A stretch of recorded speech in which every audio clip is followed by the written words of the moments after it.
বানাচ্ছি boneless chicken দিয়ে রেজালা বানাচ্ছি। আপনারা চাইলে এটা উইথ বোন দিয়েও বানাতে পারেন।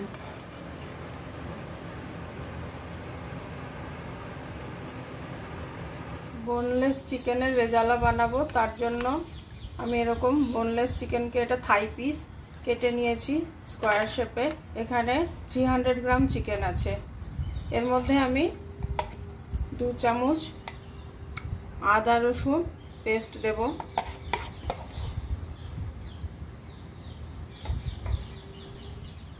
এই 2 চামচ দই দিয়ে দিলাম, আন্দাজ মতো নুন দিয়ে দিলাম, মতো সর্ষের তেল দিয়ে দিলাম, এটাও 1 চামচ মতো। এতে হলুদ পড়ে না।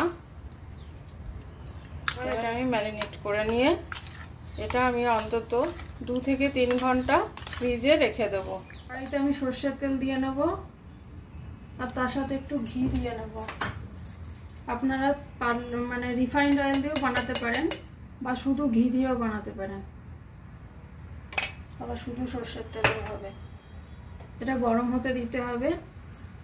আমার জন্য আমি শুকনো লঙ্কা ফোড়ন দিয়ে দিলাম, ছোটো এলাচি দিয়ে দিলাম 2টো, একটুখানি দারচিনি আর একটুখানি লং।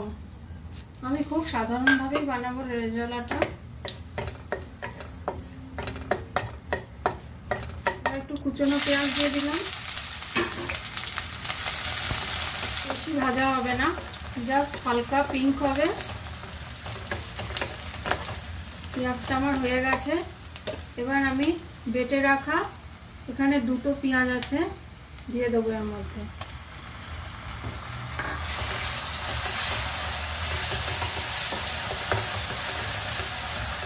পেঁয়াজটা আমার ব্রাউন হয়ে এসেছে। এবার আমি 2 ঘন্টা যে মাংসটা ম্যারিনেট করে রেখেছিলাম বোনলেস চিকেনটা, সেটা এর মধ্যে দিয়ে দেবো।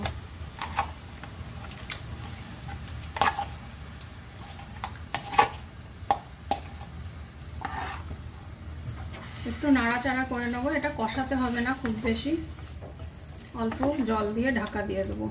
আমার নাড়াচাড়া করা হয়ে গেছে। এবার আমি কাশ্মীরি লঙ্কার গুঁড়োটা 1 চামচ মতো এর মধ্যে দিয়ে দেবো।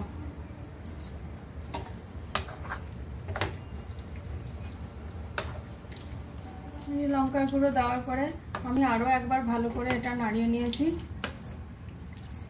এবার আমি এর মধ্যে অল্প জল দেব, দই থেকেও জল বেরোবে। এবার গ্যাসের আঁচটা কম করে আমি এটা ঢাকা দিয়ে এটা 20 মিনিট মতন হতে দেব।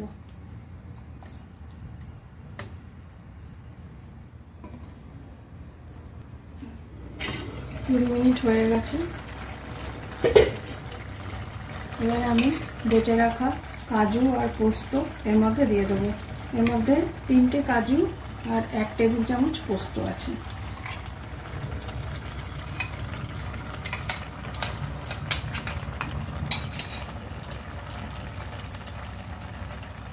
বাটা দিয়ে আমি আবার এটা মিনিট 5 আঁচে বসিয়ে দেবো। পোস্ত বাটা দেওয়ার পর 5 মিনিট হয়ে গেছে।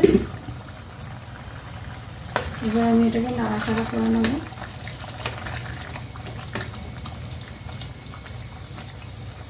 এবার আমি এর মধ্যে 1/2 টেবিল স্পুন গোলাপ জল দেবো আর 1/2 টেবিল স্পুন কেওড়া জল দেবো। এবার নাড়াচাড়া করে গ্যাসটা বন্ধ করে দেবো। বোনলেস চিকেনের রেজালা তৈরি হয়ে গেছে। চিকেনটা কিন্তু খুব ভালোভাবে সেদ্ধ হয়ে গেছে। এটা গরম ভাত, রুটি, পরোটার সাথে খাওয়ার জন্য রেডি।